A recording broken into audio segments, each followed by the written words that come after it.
राधे राधे। जय श्री कृष्णा। प्रिय भक्तों, अगर आप अपने जीवन के दुर्भाग्य को समाप्त करना चाहते हैं तो ऐसा अवसर बार बार नहीं मिलता।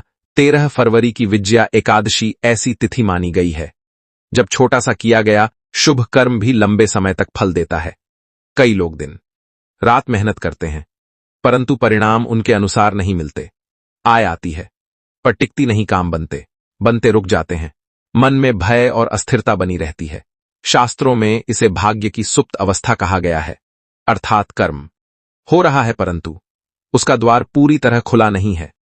सनातन परंपरा के अनुसार कुछ तिथियां ऐसी होती हैं जब मनुष्य को अपने भीतर परिवर्तन करने का अवसर मिलता है। विजया एकादशी को उन्हीं में से एक माना गया है। ये केवल उपवास की तिथि नहीं बल्कि भाव और विनम्रता की परीक्षा का दिन है। इस दिन व्यक्ति जितना दिखावा छोड़ता है उतना ही उसका मन शांत होता है, और जब मन शांत होता है तब निर्णय स्पष्ट होने लगते हैं, और स्पष्ट निर्णय ही धीरे धीरे जीवन की दिशा बदलते हैं। इसलिए प्राचीन आचार्यों ने इस दिन सेवा को पूजा से भी ऊपर माना है, खासकर गौ सेवा को, क्योंकि गाय को धैर्य और पालन का प्रतीक माना गया है। जब मनुष्य शांत भाव से किसी प्राणी को भोजन कराता है तो उसके भीतर का कठोरपन कम होने लगता है। कई बार मनुष्य की समस्या बाहरी नहीं बल्कि भीतर की उलझन होती है। वह बेचैनी में गलत निर्णय लेता है और फिर परिणाम को दुर्भाग्य समझता है। परंतु जब वही व्यक्ति सेवा करता है तो उसके मन की गति धीमी होती है और विचार स्थिर होते हैं। यही कारण है कि पुराने समय में लोग कठिन समय में दान और सेवा का सहारा लेते थे। मान्यता है कि विजया एकादशी के दिन बिना किसी को बताए किसी गाय को भोजन कराना विशेष शुभ माना जाता है, क्योंकि यह कर्म अहंकार को कम करता है और विनम्रता को बढ़ाता है। कहा गया है कि जिस कर्म में प्रसिद्ध की इच्छा नहीं होती वही सबसे शुद्ध माना जाता है।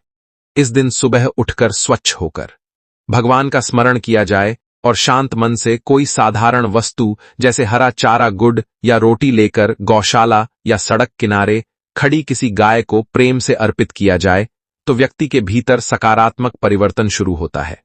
परिवर्तन तुरंत दिखाई नहीं देता परंतु धीरे धीरे जीवन की रुकावटें कम होने लगती हैं। पहले मन का भय कम होता है, फिर निर्णय सही होने लगते हैं, उसके बाद कार्यों में स्थिरता आती है और यही स्थिरता सफलता का कारण बनती है। पुराने कथनों में बताया गया है कि एक व्यक्ति वर्षों तक प्रयास करता रहा पर उसे सफलता नहीं मिली। एक दिन किसी संत ने उसे कहा कि केवल भागदौड़ से नहीं बल्कि शांत भाव से सेवा करने से भी राह बनती है। उसने उसी तिथि पर गौ सेवा की और कुछ समय बाद उसका मन पहले से शांत हो गया। वह पहले की तरह घबराकर निर्णय नहीं लेने लगा। धीरे धीरे उसका काम सुधरने लगा। इससे यह शिक्षा मिलती है कि कई बार भाग्य बाहर नहीं भीतर खुलता है, और जब भीतर खुलता है तब बाहर के अवसर स्वयं बनने लगते हैं। इस दिन सात्विकता रखने का विशेष महत्व बताया गया है, क्योंकि भोजन का प्रभाव मन पर पड़ता है। भारी और तामसिक भोजन मन को अस्थिर करता है, जबकि हल्का और संयमित आहार विचारों को स्थिर करता है। इसलिए लोग इस दिन संयम रखते हैं और मन को नियंत्रित करने का अभ्यास करते हैं।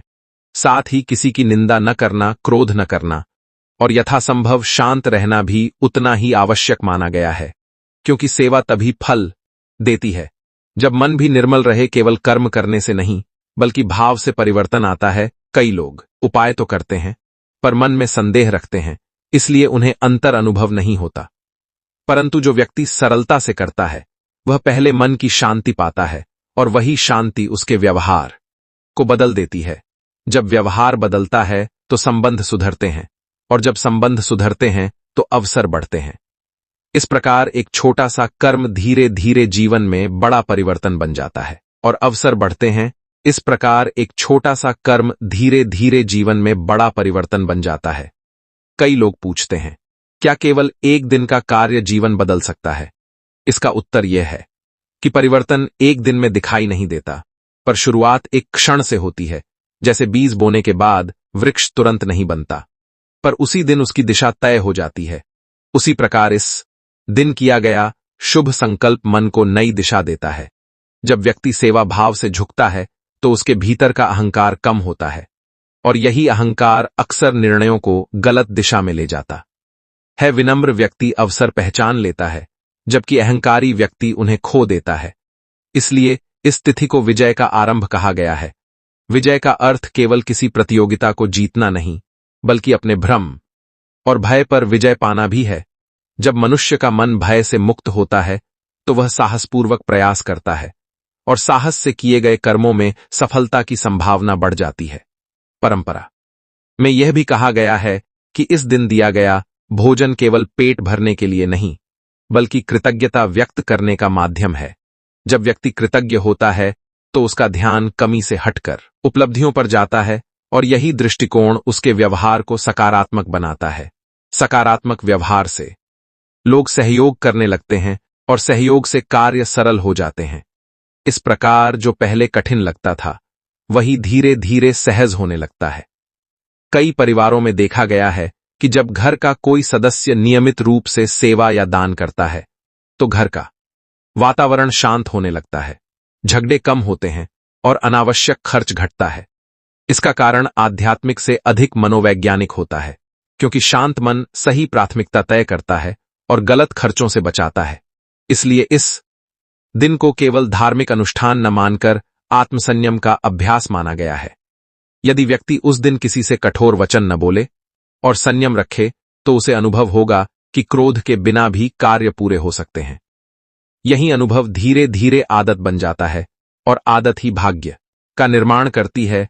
शास्त्रीय कथाओं में कई उदाहरण मिलते हैं जहां किसी ने छोटा सा सेवा कार्य किया और उसके जीवन में आशा जागी, आशा से उत्साह आया और उत्साह से परिश्रम सही दिशा में लगा।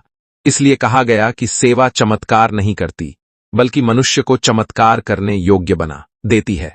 इस दिन विशेष रूप से यह ध्यान रखने को कहा गया है कि सेवा दिखावे के लिए न हो, क्योंकि दिखावा मन में अपेक्षा पैदा करता है और अपेक्षा टूटने पर निराशा आती है, जबकि निस्वार्थ कर्म संतोष देता है। संतोष से धैर्य आता है और धैर्य से सफलता स्थायी होती है। इसलिए जो भी करें शांत भाव से करें और फल की चिंता कम करें, क्योंकि चिंता मन की ऊर्जा को कम करती है और थका हुआ मन अवसर देखकर भी प्रतिक्रिया नहीं दे पाता। विजया एकादशी को इसी कारण आत्मशुद्धि का अवसर कहा गया है। व्यक्ति चाहे उपवास करे या न करे, परंतु मन को संयमित रखने का प्रयास अवश्य करे और किसी जीव को भोजन कराए। यह कार्य प्रतीक है कि जीवन केवल लेने के लिए नहीं, देने के लिए भी है। जब यह भाव स्थापित हो जाता है तो व्यक्ति धीरे धीरे भय से मुक्त होने लगता है और मुक्त मन ही नई राह बना सकता है।